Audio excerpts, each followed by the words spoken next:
What interests me the most about NBA The Run is not even the prospect of immediate nostalgia, but the type of decision making that can be perceived behind the project. Based on what has been released, it is clear that Play-by-Play Studios did not want to make a traditional simulator in streetball clothing, but rather a fast, stylized 3-on-3 arcade game, designed from the start to occupy a very specific space in the market.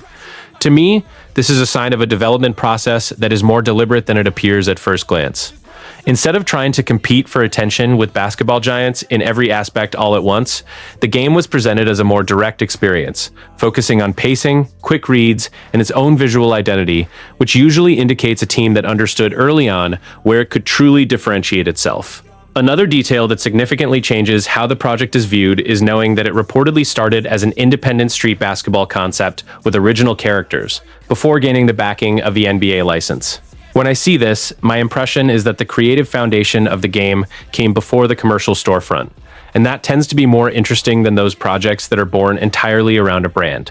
The presence of the street legends reinforces exactly this feeling. The official marketing itself explains that these characters were created from the very beginning of development, and that each has their own attributes, strengths, and limitations.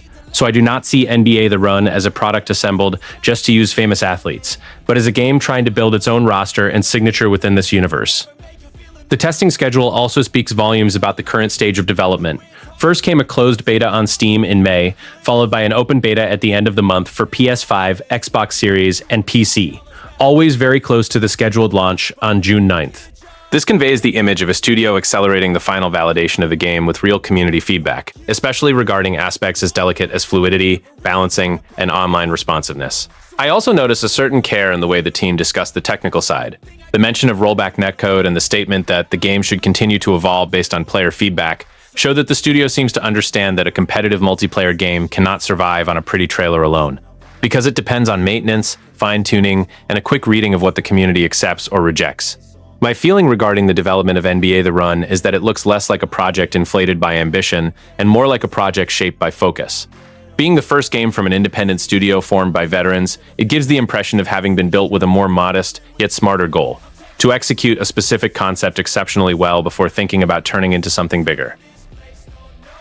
Playing the NBA The Run beta immediately made me feel that Play-by-Play Studios hit the mark by focusing solely on online multiplayer modes, bypassing any pretense of a traditional single-player campaign. The three launch modes, Knockout Squads, Knockout Solos, and Knockout Friends, form a cohesive set that understands exactly what an arcade basketball player wants: fast action, no filler, and competitive meaning from the very first minute. Knockout Solos is, in my opinion, the heart of the game. Being able to assemble my own trio of 3 players and control all of them on the court gave me a tactical freedom that I rarely see in modern sports games. Every decision to pass, dribble, and shoot depends entirely on me, and winning a match like this brings immense personal satisfaction, especially when I manage to synchronize alley-oops and creative plays with the rollback netcode functioning perfectly. On the other hand, Knockout Squads completely changed my experience, requiring real communication and trust in other players. Controlling only one member of the 3-player trio forced me to think cooperatively rather than individually, and the chemistry between random players, or friends, made every victory more rewarding. In the beta, I realized that this mode is where the game truly shines as a competitive social experience, reminiscent of the spirit of NBA Street, but with more polished mechanics. The Run the World tournament, the main tournament featuring 4 rounds of direct elimination, is simply the most exciting mode I have played so far. Advancing through street courts inspired by global cities until reaching the final creates a sense of narrative progression without needing a traditional campaign. Every victory matters more because elimination is permanent and the tension in the final matches is palpable, something few sports games manage to convey so well. Knockout Friends was the most pleasant surprise for me as a content creator who enjoys testing mechanics. Being able to create private tournaments with up to 48 players, play against AI alone or with friends, and even host custom competitions provides flexibility that goes well beyond expectations. In the beta, I tested this mode extensively, and it works perfectly for groups of friends who want to compete without the pressure of public matchmaking. What impressed me the most was how all modes maintain fast and fluid gameplay, featuring handcrafted animations and distinct playstyles for each of the more than 30 NBA stars and 5 fictional streetball legends. There is no pay to win, progression is based on real skill, and the total focus on 3-on-3 eliminated that sluggish feeling that many 5-on-5 basketball games have. Overall, the game modes in NBA The Run are focused, polished, and highly addictive.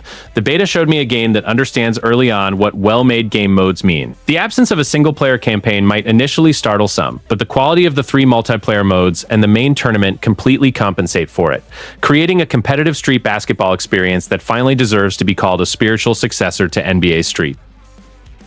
In the beta, I was able to experience an arcade basketball game that understands the meaning of fluid and responsive gameplay. From the very first shot, I noticed that the controls respond instantly to my commands, without that sensation of delay or heaviness that many sports games possess. Every dribble, pass, and movement feels natural and precise. What impressed me the most was how the game balances exaggerated aerial action with mechanics that still require real skill.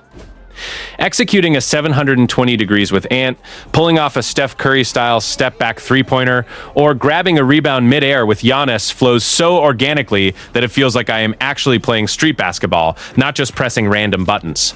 The animation is entirely handcrafted, which provides an athletic and professional weight that older arcade games lack. Crossovers, sham gods, and slip and slides add an impressive tactical layer to the gameplay. In the beta, using these style moves is not just for show. They actually break defenses and create space for shots. However, the interesting part is that shoves now function as a direct counter against players who get too flashy, creating a perfect balance between self-expression and aggressive defense. Defense is just as fun as offense, which is rare in basketball games. In the beta, I managed to pull off thunderous blocks, dive onto the concrete for loose balls, and steal passes in ways that truly shift the momentum of the match. The developers adjusted the system so that blocks are easier when defending correctly, and contested shots in traffic are more difficult, which rewards smart defense rather than just button mashing. Each player has a unique playstyle. The more than 30 NBA stars and 5 fictional streetball legends possess 3 high-impact elite abilities, but also clear weaknesses that I need to consider strategically. The spin circle, for example, is a nightmare for players skilled in ball handling due to its pickpocket ability, but it has limitations in shooting and power. This forced me to think about team composition and risk versus reward, rather than just picking the strongest player. True rollback netcode makes all the difference in the competitive experience. My commands synchronize instantly, allowing me to cross up an aggressive defender, switch from a layup to a dunk mid-movement to avoid a block, or throw a lob out of a spin move for a game-winning alley-oop. In the beta, even with crossplay between PS5, Xbox, and PC, I did not experience lag or disconnections that ruined the gameplay, which is fundamental for a skill-focused 3-on-3 game. The gameplay is fast, fluid, and highly addictive. The beta showed me a game that understands street basketball not as a simulation, but as a pure expression of skill, style, and competition. I liked the unique, handcrafted visual style that the game presents. It is not photorealism, but something much more intentional and stylized. Everything was done by hand, from the animations to the court designs, creating a visual identity that stands out immediately in the sports game market, where titles generally look very similar to one another. The iconic streetball courts, such as Rucker Park in New York, Venice Beach in California, and the Tenement in the Philippines, are simply stunning visually.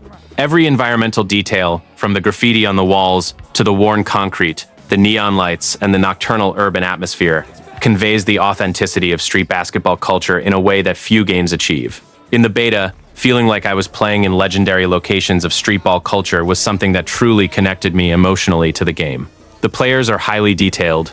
The more than 30 NBA stars feature accurate renders of their faces, uniforms, signature ticks, and even their unique movement styles. Joel Embiid with his physical dominance, Nikola Jokic with his skilled footwork, James Harden with his characteristic dribbling style, all are visibly distinct and instantly recognizable.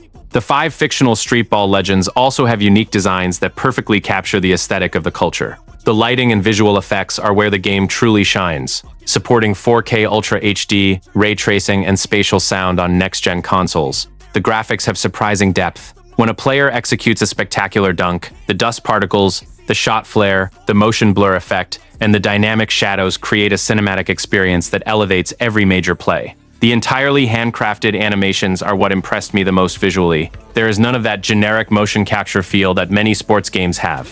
Every dribble, crossover, dunk, and defensive movement flows organically, with athletic weight and personal style. And in the beta, I could see how the animations were tuned to look more professional and less bouncy compared to the previous playtest. The interface design and visual elements are minimalist yet impactful. The shot meter, stamina indicators, ability icons, and the cred system provide clear visuals that do not clutter the screen, keeping the focus on the action. The voice of legend Robert Bobito Garcia as the commentator adds a layer of audio authenticity that perfectly complements the visual aesthetic. Overall, the graphics of NBA The Run are stylized, unique, and incredibly well executed.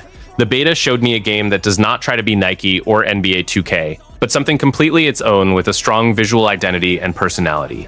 Using Unreal Engine 5 to create this handcrafted and stylized look is a smart choice, resulting in a product that stands out visually in the modern sports game market. In my experience playing the beta, general performance was impressively stable. I did not encounter significant frame rate drops or freezes that interrupted the flow of the matches.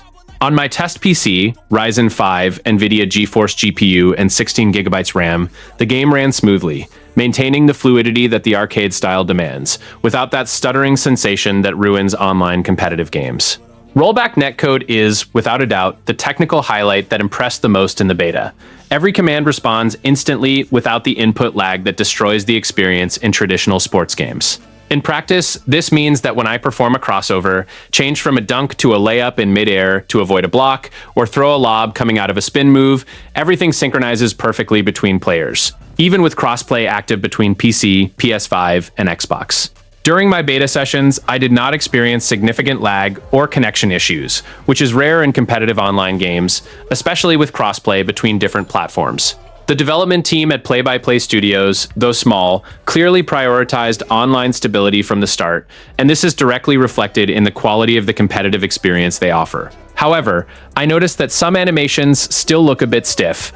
In the beta, especially during earlier playtests, certain movement transitions lacked the perfect fluidity I expected from a game focused on style and expression.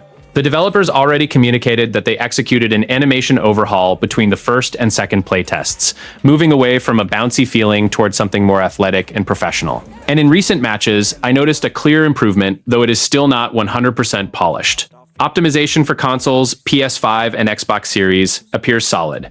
The game supports 4K Ultra HD, ray tracing, and spatial sound without compromising performance in 3-on-3 online matches. On Xbox Series X, the version is optimized with modern features like cloud saves and achievements, keeping the game fluid without excessive heating or loud fans. The bugs and technical issues I encountered in the beta were minimal. I did not experience duplicate players, scoreboard bugs, or crashes that I saw in some reviews from other players, but I noticed that the community reported some occasional camera and control issues that seemed sporadic rather than critical. With the small team moving quickly and applying community feedback between playtests, I feel confident that these issues will be resolved by launch. Overall, the performance of NBA The Run in the beta is solid and competitive, with rollback netcode serving as the technical differentiator that truly elevates the experience. For an online-only, skill and timing-focused 3-on-3 game, the stability and responsiveness it offers are exactly what the format requires, and I see great potential for it to be even more polished at official launch. After playing hours of the beta and following everything that Play by Play Studios has released, I am going to buy NBA The Run without a doubt. The $30 price point is extremely fair for what the game offers, especially considering it is an online-only, skill-focused game with no pay-to-win elements. The deluxe edition for $39.99 is worth it just for the 3 unlocked rookie characters, Curry, Luka, and Durant, and the 1,000 extra cred. For fans of NBA Street from the 2000s, this game is simply a must-have. It is the spiritual successor we have been waiting for over 20 years. The street basketball vibe, the flashy dunks, the ankle-breaking dribbles, commentator Bobito Garcia, and iconic courts like Rucker Park and Venice Beach capture exactly the nostalgic essence that made NBA Street so special. If you grew up playing NBA Street 2 or NBA Street Volume 2, this game will make you feel right at home immediately. The game is ideal for competitive players who value real skill. There is no pay to win, progression is based on winning matches and demonstrating skill, and the rollback netcode ensures that every movement is responsive and fair. For those who play online sports games but are tired of aggressive microtransactions and NBA 2K mechanics that reward grinding instead of skill, NBA The Run is a refreshing and honest alternative. Casual players looking for quick and fun matches will also benefit greatly. The 3-on-3 matches are short, dynamic, and finish in minutes, perfect for 15 to 20-minute sessions before lunch or after work. The learning curve is friendly, the controls are intuitive, and the focus on arcade action over simulation means you can pick up the controller and start having fun immediately without needing to study complex mechanics. However, I do not recommend it for those seeking realistic simulation or a single-player campaign. If you want NBA 2K26 with hyper-realistic graphics, a deep career mode, and tactical 5-on-5 basketball simulation, you will be disappointed. The game is online only, has no story or campaign, and the focus is exclusively on competitive 3v3 street ball multiplayer. If you do not like playing online or prefer single-player experiences, NBA The Run is not for you.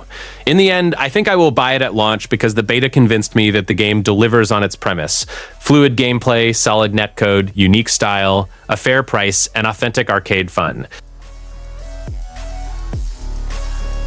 Let's go. Hey. Yeah, this is my life, my strife, my right to fight, to die on. And this is my game to play, to claim a brand new name, oh. And I ain't gonna lie to you, I'm a bit nervous that I might screw everything up that I've ever done. But what's the point of living if you ain't having fun? I guess I'll try this, try that, might miss.